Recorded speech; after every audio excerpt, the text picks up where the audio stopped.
Hello everyone. तो आज हम पढ़ेंगे म्युनिसिपल सॉलिड वेस्ट मैनेजमेंट के बारे में। ठीक है, तो इसकी डेफिनेशन क्या है म्युनिसिपल सॉलिड वेस्ट मैनेजमेंट की। ये एक हेट्रोजीनियस मिक्सचर से बना होता है जो डिफरेंट टाइप्स के सॉलिड वेस्ट का मिक्स है जो वाटर के साथ ट्रांसपोर्ट नहीं होते हैं, नॉट सीवेज। ओके, सीवेज का टाइप जैसा नहीं होता है, जैसे सीवेज पानी के साथ ट्रांसपोर्ट हो जाता है ना, वैसे ये जो म्युनिसिपल सॉलिड वेस्ट होता है ये ट्रांसपोर्ट नहीं होता है, ये एक सॉलिड फॉर्म में होता है। ठीक है, अब बात करते हैं components of the municipal solid waste. इसके अंदर आता है फूड वेस्ट जिसे हम गार्बेज बोलते हैं, जैसे एनिमल्स हो गया, फ्रूट्स हो गया, वेजिटेबल्स हो गए या रेसिड्यूज़ हो गए। ये हैंडलिंग, प्रिपरेशन, कुकिंग, ईटिंग से आता है।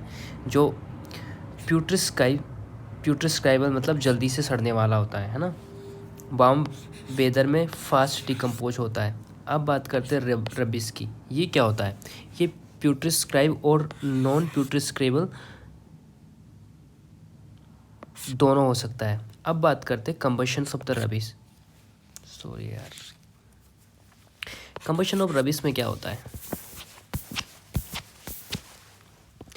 ये होते हैं paper, cardboard, plastics, textiles, rubber, leather, would, furnitures. ये कंबस्टाइल रबिस के अंदर आता है। जो नॉन कंबस्टाइल रबिस होता है वो होता है glass, crockeries, tin can, aluminium can, ferrous metal, non ferrous metal, dirt and constructions of the water. Next बात करते हैं हम components of municipal solid waste की।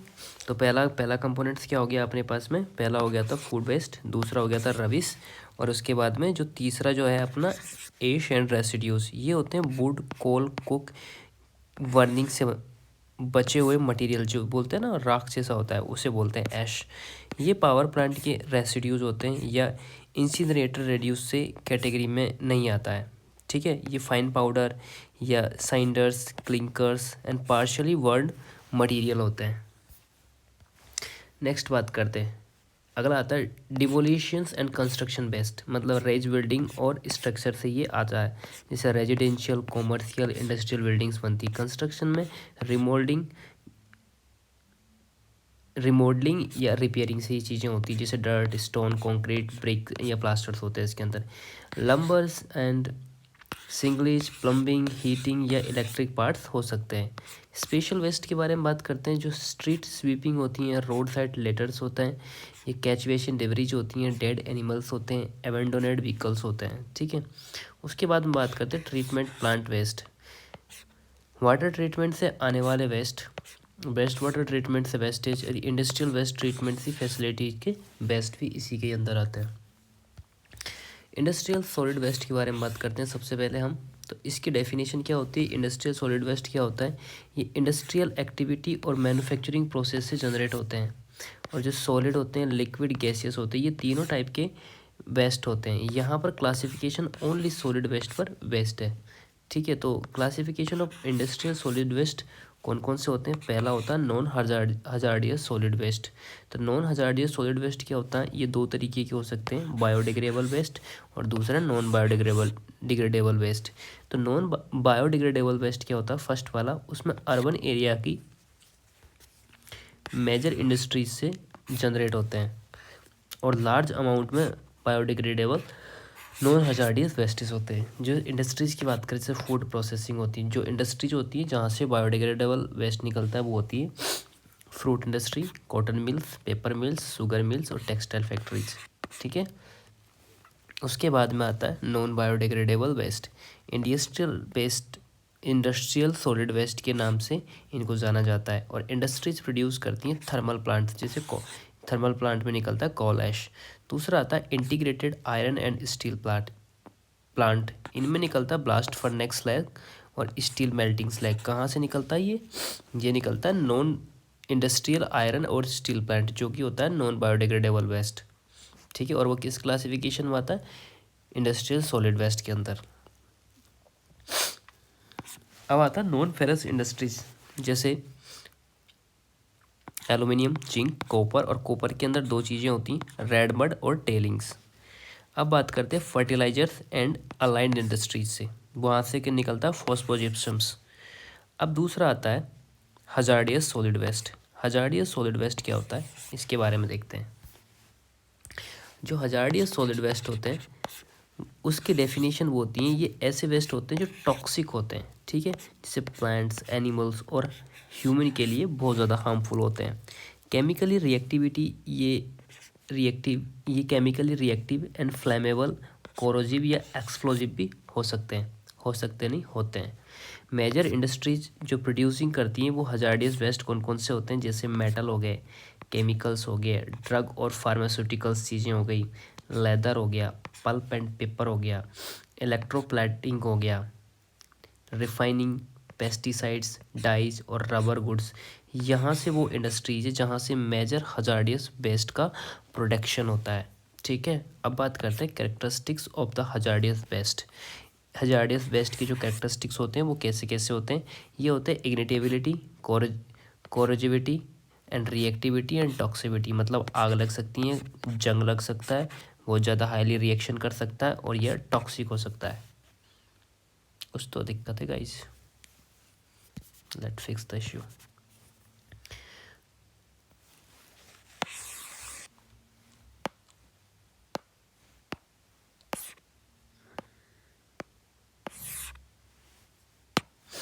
ठीक है, कैटेगरीज ऑफ इंडस्ट्रियल वेस्ट की बात करते हैं कि इंडस्ट्रियल वेस्ट की जो हजार्डियस कैटेगरी होती है वो कितने तरीके की होती हैं। ये 5 तरीके की होती हैं। ये होती हैं radio active substance, chemical substance, biological, flammable waste और एक्सप्लोजिव। ये हजार्डियस वेस्ट के कैटेगरीज है। अब बात करते हैं source of hazardous biological wastage. जो हजार्डियस बायोलॉजिकल वेस्ट होते हैं ना वो कौन कौन से होते हैं, जैसे हॉस्पिटल हो गया, बायोलॉजिकल रिसर्च फैसिलिटीज़ हो गई, ठीक है। और दूसरा आता है ये दोबारा, ठीक है। तो आपको इंडस्ट्रियल वेस्ट के बारे में समझ में आ गया कि क्या क्या चीज़ें होती हैं इंडस्ट्रियल वेस्ट के बारे में। अब अगला आता है अपना म्युनिसिपल सॉलिड वेस्ट के अंदर म्युनिसिपल सॉलिड वेस्ट का क्लासिफिकेशन। तो पहला आता है गार्बेज, रविस के बारे में मैंने आपको बता दिया था। अब वो चीज़ों को हम डिटेल में पढ़ेंगे यहाँ पे, ठीक है।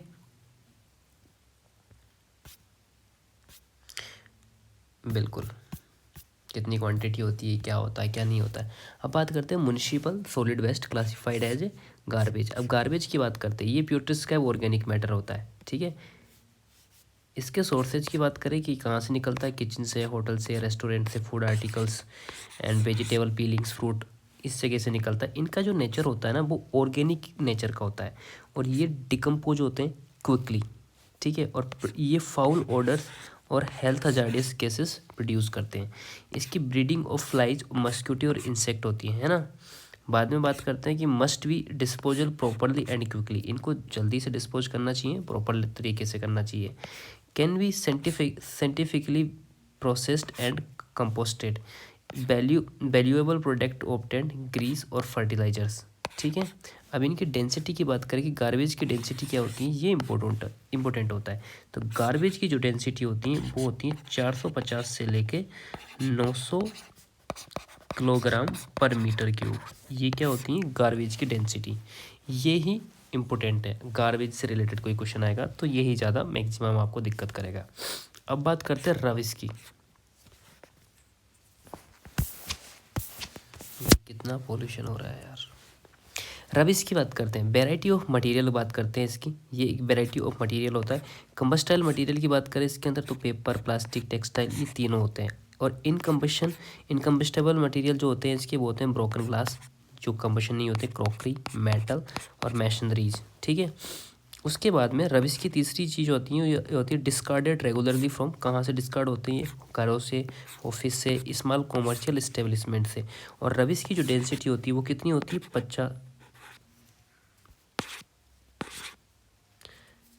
50 से लेके 400 तक, 400 किलोग्राम मीटर क्यूब, ओके। और म्युनिसिपल की आपको पता है ना 450 से लेके इतनी होती है। यार ये मेरी पेंसिल में क्या हो गया, इतनी जल्दी कैसे घिस गई, ये स्क्रीन कोई खा रही है। नेक्स्ट चलते हैं गाइस, डेंसिटी की बात करते हैं। डेंसिटी क्या बता दी मैंने आपको, 50 से लेके 400 होती है। ऐश की बात करते हैं, ये होती है इनकम्बस्टाइल एसेज। इसकी माँ की आँख, क्या हो रहा है इसमें, अच्छा स्क्रीन पे कचरा लगा हुआ है।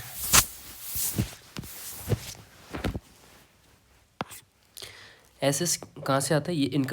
इनकम्बस्टाइल ऐसे होते हैं ये जो हाउस होल्ड हीटर से या चूल्हा से निकलता है, ठीक है, जो घरों में चूल्हा जलता है वहाँ से ये ऐसे निकलती है। ये इसको भी म्यूनसिपल सॉलिड वेस्ट के अंदर इंक्लूड किया गया है।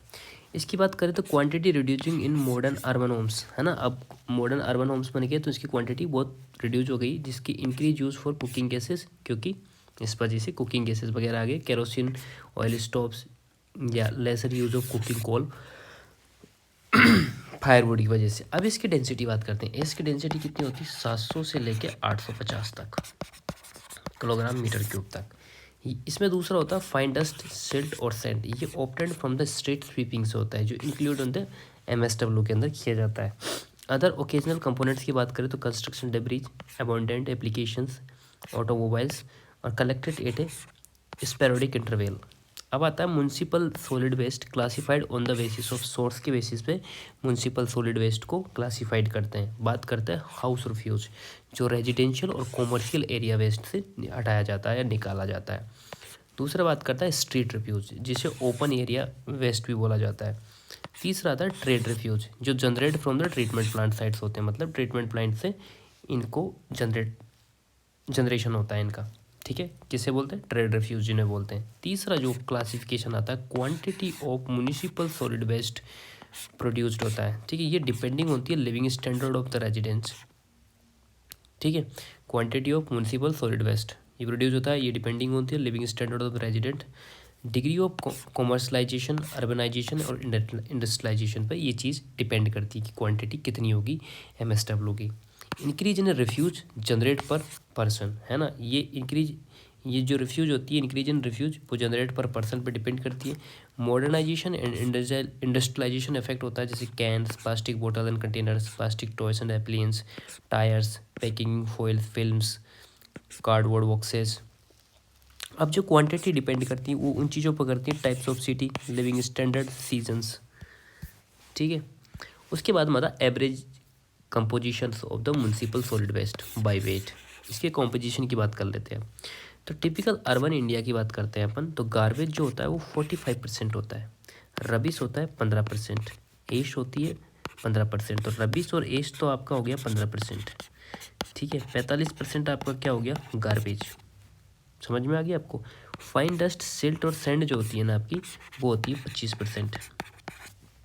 डेंसिटी 400 से लेके 600 तक होती है, और कैलोरीफिक जो वैल्यू होती है इनकी वो होती है 5000 से लेके 6600 किलोजूल पर किलोग्राम पे, ठीक है। तो ये याद रखना, क्वेश्चन पूछा जा सकता है इस जगह पे। टिपिकल सिटी US जैसे की बात करते हैं तो वो गार्बेज कम होता है, 20% होता है, रबिश जो होता है 50% होता है, एस 15% होता है, फाइन डस्ट वगैरह 15% होता है, जिनकी डेंसिटी होती है 100 से लेकर 250 किलोग्राम पर मीटर क्यूब में। और जो कैलोरीफिक वैल्यू होती है ना, हाई कैलोरीफिक वैल्यू 15000 किलोजूल पर है।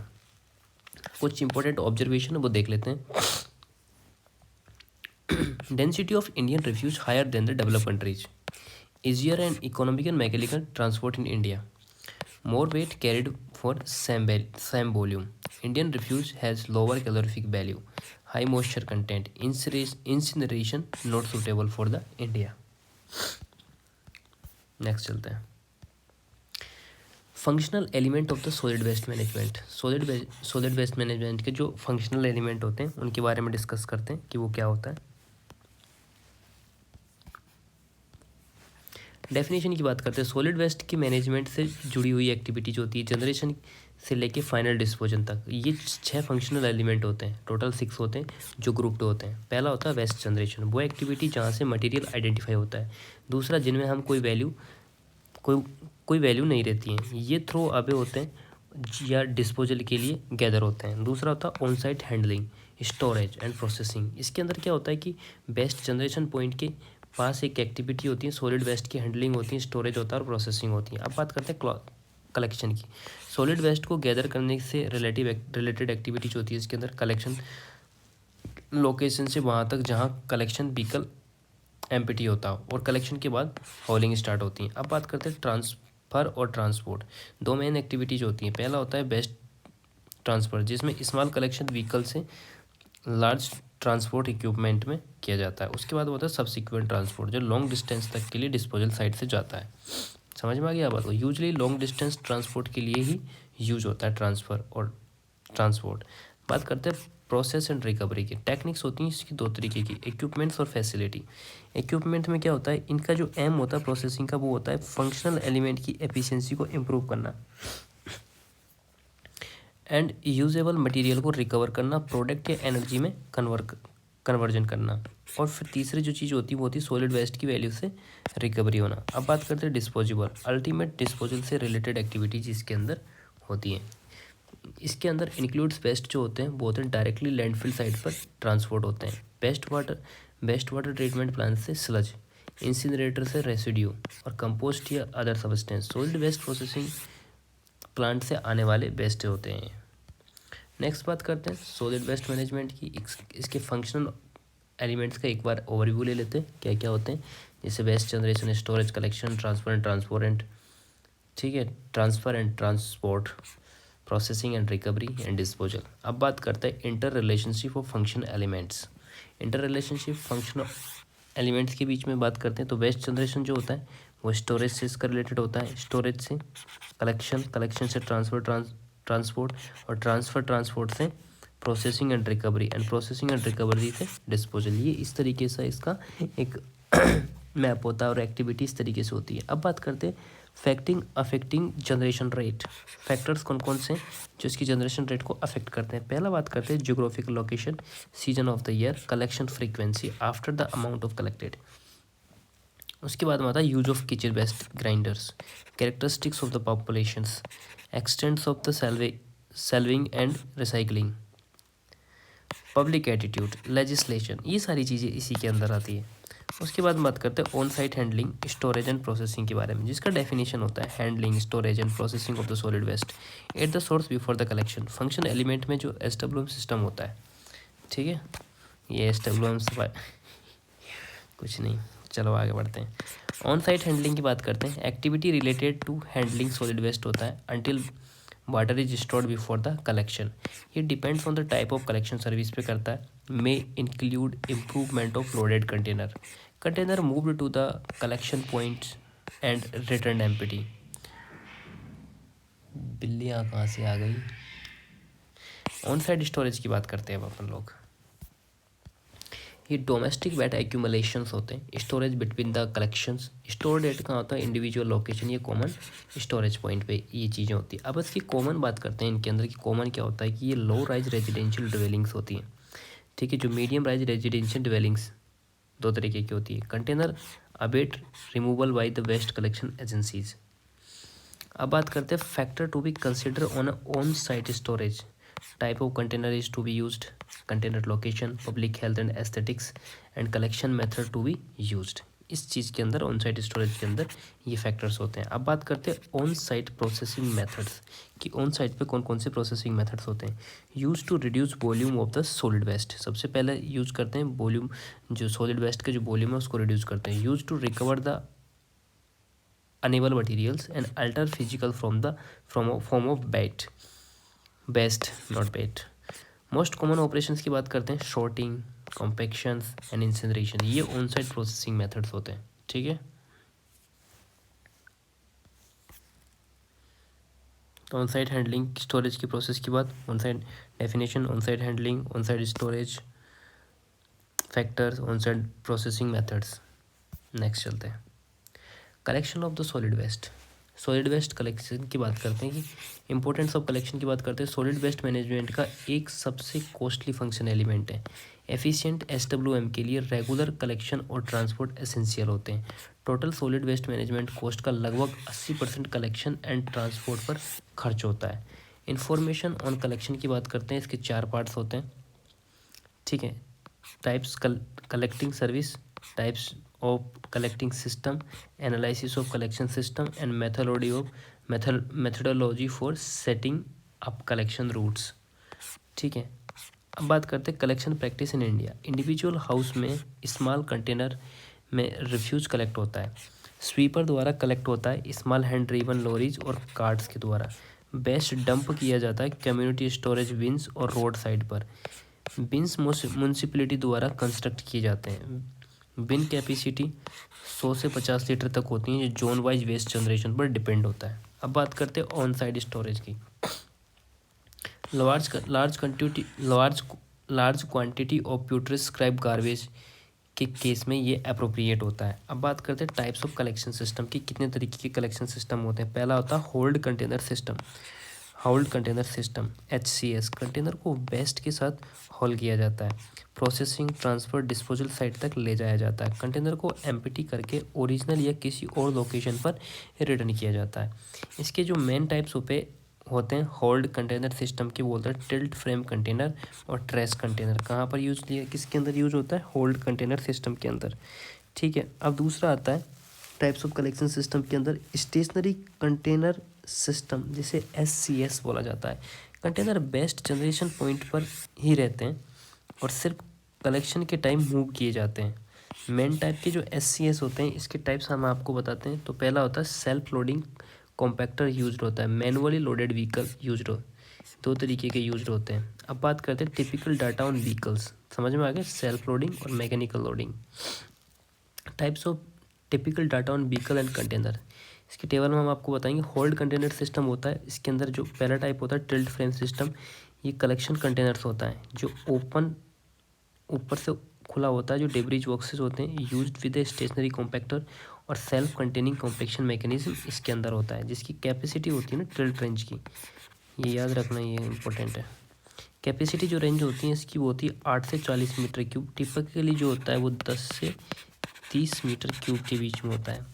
और इसी होल्ड कंटेनर का जो दूसरा होता है ट्रेस कंटेनर, ये ओपन टॉप ट्रेस ट्रेलर्स होते हैं। एनक्लोज ट्रेलर माउंटेड कंटेनर्स होते हैं। ये सेल्फ कंटेंट कॉम्पैक्शन मैकेनिज्म इनके अंदर भी होता है। ठीक है, इसकी कैपेसिटी होती है 10 से लेके 30 मीटर क्यूब के बीच में, और ये टिपिकली जो 15 से 30 मीटर क्यूब के अंदर आता है। अब बात करते हैं दूसरा स्टेशनरी कंटेनर्स के बारे में। स्टेशनरी कंटेनर सिस्टम के अंदर क्या होता है, जो कॉम्पैक्टर्स होते हैं ये मैकेनिकली लोडेड होते हैं, ओपन टॉप से ओपन होते हैं और इनक्लोज होते हैं टॉप पर। कैपेसिटी रेंज जो होती है वो 6 से 8 मीटर क्यूब होती है। अब बात करते हैं कॉम्पैक्टर्स, ये मैनुअली लोडेड होते हैं। Small plastic galvanised metal containers होते हैं। ये disposal paper and plastic bags होते हैं, जिनकी कैपेसिटीज रेंज होती हैं वो होती है 75 से लेकर 200 लीटर्स के बीच में। ठीक है, कैपेसिटी कितनी होती है, 75 से लेकर 200 लीटर के बीच में। कॉम्पैक्टर्स ये होते हैं, कॉम्पैक्टर मैनुअल होते हैं और कॉम्पैक्टर मैकेनिकली लोडेड होते हैं। ठीक है, इनकी रेंज कैपेसिटी आपको समझ में आ गई। जो कॉम्पैक्टर मैनुअली लोडेड होते हैं वो 75 से 200 लीटर के बीच होता है, और जो small plastic galvanised metal containers होते हैं ये।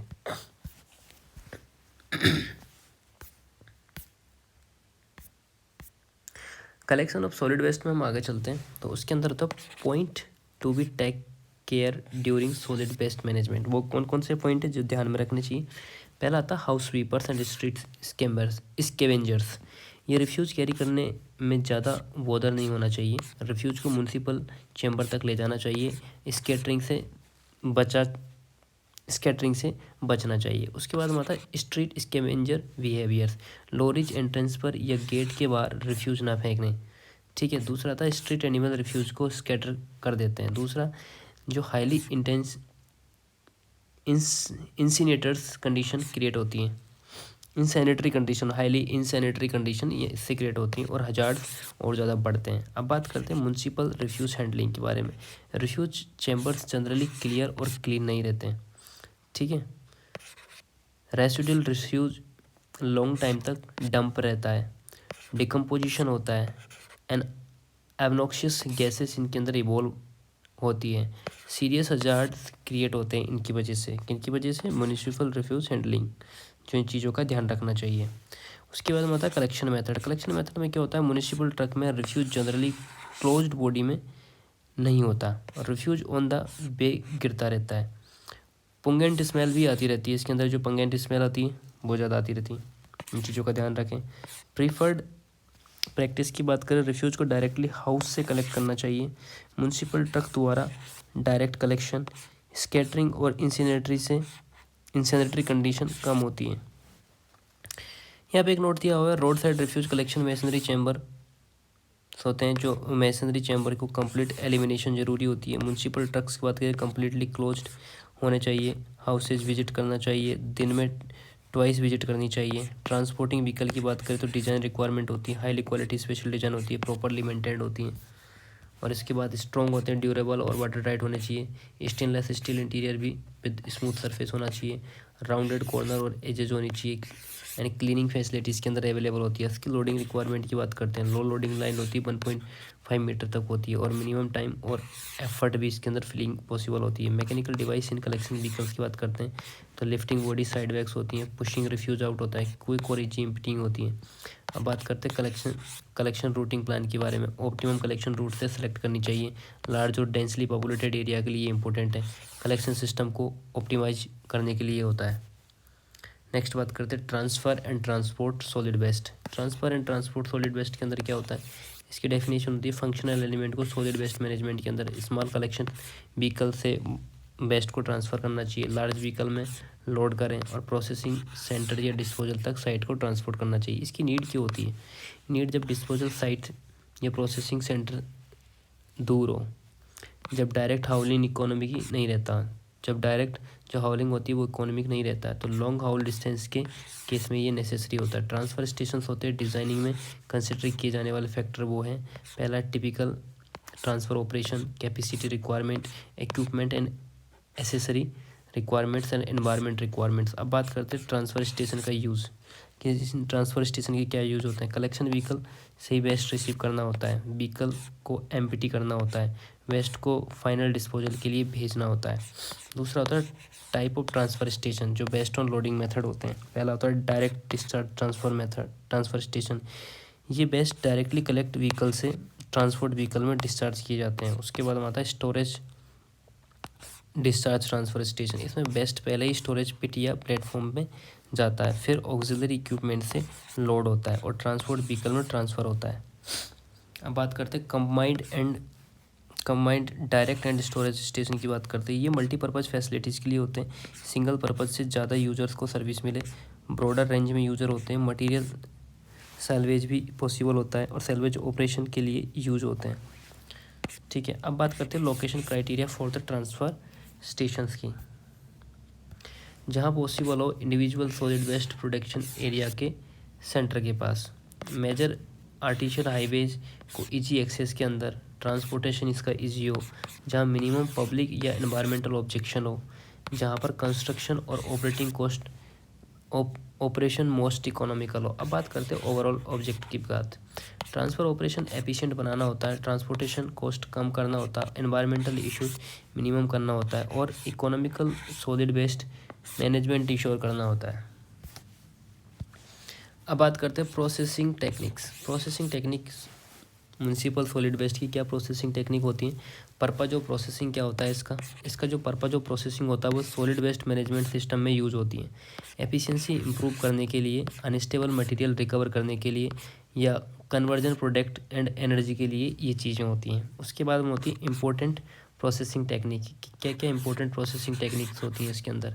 पहली होती है मैकेनिकल वॉल्यूम रिडक्शन की बात करें। दूसरा होता है थर्मल वॉल्यूम रिडक्शन, ठीक है। तीसरा होता है मैनुअल कॉम्पैक्शन सेपरेशन के अंदर क्या होता है, कॉम्पैक्शन इंक्लूड होता है, म्युनिसिपल सॉलिड वेस्ट सिस्टम में वाइडली यूज होता है, व्हीकल कॉम्पैक्शन मैकेनिज्म से इक्विप्ड होता है या लैंडफिल की यूजफुल लाइफ इंक्रीज होती है इसकी वजह से। मैकेनिकल वॉल्यूम जो रिडक्शन होता है ना, इसमें क्या होता है, कॉम्पैक्शन इंक्लूड होता है, म्युनिसिपल सॉलिड वेस्ट सिस्टम में वाइडली यूज होता है, व्हीकल कॉम्पैक्शन में मैकेनिज्म से इक्विपमेंट्स होते हैं और लैंडफिल की यूजफुल लाइफ इंक्रीज होती है मैकेनिकल वॉल्यूम रिडक्शन से।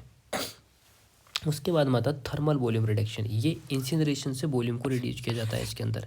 म्युनिसिपल जो वेस्ट का जो वॉल्यूम होता है 90% से भी ज़्यादा रिड्यूस हो सकता है। पास्ट में इंसिनरेशन कॉमन था, अब restrictive air pollution control requirement है, सिर्फ लिमिटेड म्युनिसिपल इंसिनरेटर्स ही ऑपरेट कर रहे हैं। अब बात करते हैं मैनुअल कंपोनेंट सेपरेशन की बात। तो सॉलिड वेस्ट कंपोनेंट का एक मैनुअल सेपरेशन होता है, सेपरेशन पॉसिबल होता है source of generation, transfer station, ठीक है, centralise processing station, disposal site. Surface पर सॉर्टिंग की बात करते हैं तो रिकवरी और रीयूज़ के लिए मोस्ट पॉजिटिव मेथड्स होते हैं।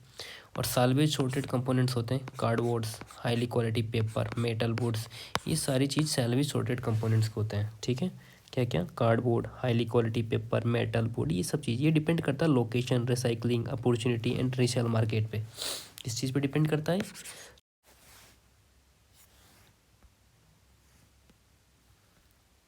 30 मिनट हो गई क्या? ठीक है, लोकेशन, रिसाइकल अपॉर्चुनिटी पे, ये रीसेल मार्केट पे डिपेंड करता है। Evaluation of on site processing equipment, जो टेबल में अंदर दिया उनकी बात करते हैं, कौन कौन से इक्विपमेंट्स होते हैं बात करते हैं उनकी, क्या क्या चीज़ें की बात है।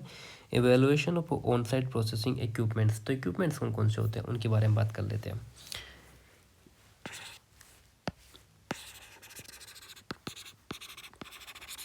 इनकी कैपेबिलिटीज़ क्या होती हैं कि डिवाइस क्या करेगा, कन्वेंशनल प्रैक्टिस से इम्प्रूवमेंट है या नहीं। ठीक है, रिलायबिलिटी देखें इन चीज़ों की तो ये होती है डेजिग्नेटेड फंक्शन परफॉर्म करेगा या नहीं। ठीक है, प्रिवेंटिव मेंटेनेंस के अलावा ज़्यादा अटेंशन चाहिए या नहीं। इफेक्टिवनेस प्रूवन, ये सिर्फ प्रिडिक्टेड है। सर्विस की बात करें तो लोकल मेंटेनेंस स्टाफ से बियॉन्ड सर्विस चाहिए या नहीं। ट्रेंड सर्विस पर्सनल अवेलेबल है या नहीं। मैन्युफैक्चरर या डिस्ट्रीब्यूटर सपोर्टेड अवेलेबल है या नहीं। तो ये सेफ्टी ऑपरेशंस है। ठीक है, जो फुल प्रूफ ये यार ये फुल प्रूफ है, फुल प्रूफ ऑपरेशन के लिए है या नहीं है। लिमिटेड मैकेनिकल नॉलेज वाले ऑपरेटर कर सकते हैं या नहीं कर सकते हैं। और केयरलेस यूज़ को डिस्करेज करने के लिए सेफ गार्ड है। इसी ऑपरेशन के लिए चेक करते हैं कि टीनेंट या बिल्डिंग पर्सनल के लिए ईजी है या नहीं है। अगर कॉम्प्लेक्स हुआ तो इग्नोर या शॉर्ट सर्किट हो सकता है। एफिशिएंसी की बात करें तो मिनिमम अटेंशन के साथ ये एफिशिएंट परफॉर्मेंस देगा या नहीं। हर यूज पर ऑपरेशन या साइकिल कंपोनेंट हो, ऐसे इक्विपमेंट्स को प्रेफर किया जाता है। अब बात करते हैं इन्वायरमेंटल इफेक्ट के बारे में। पोल्यूशन या कंटामिनेशन क्रिएट करता है या नहीं। ठीक है, ये पोल्यूशन या कंटामिनेट इफेक्ट करता है या नहीं, क्योंकि इन्वायरमेंट इफेक्ट भी देखना है। कन्वेंशनल फंक्शन से ये एसोसिएट पोल्यूशन रिड्यूस करेगा या नहीं। हेल्थ हजार्ड की बात करें तो डिवाइस या इक्विपमेंट्स हेल्थ हजार्ड क्रिएट करेगा, एम्पलीफाई करता है या नहीं करता है। ये एस्थेटिक चीज़ें होती है जो अफेंडिंग साइट, ऑर्डर्स, नॉइज क्रिएट करता है या नहीं। इनको रिड्यूस करना, एलिमिनेट करना चाहिए। ठीक है, अब इकोनॉमिक्स से पॉइंट ऑफ व्यू से देखें, फर्स्ट कॉस्ट देखते हैं, एनुअल कॉस्ट देखते हैं, या फिर फ्यूचर ऑपरेशन मेंटेनेंस कॉस्ट देखते हैं। प्रूवन सेटिस्फैक्ट्री ऑपरेशन हिस्ट्री वाली इक्विपमेंट्स को प्रेफरेंस देते हैं। अब बात करते हैं disposal of municipal solid waste. Disposal of municipal solid waste की इसमें क्या होता है, देखते हैं क्या होता है। 40 मिनट की रख लेते हैं, 20 मिनट में ख़त्म हो जाएगी। बच्चे अगर 2 की स्पीड से भी देखेगा तो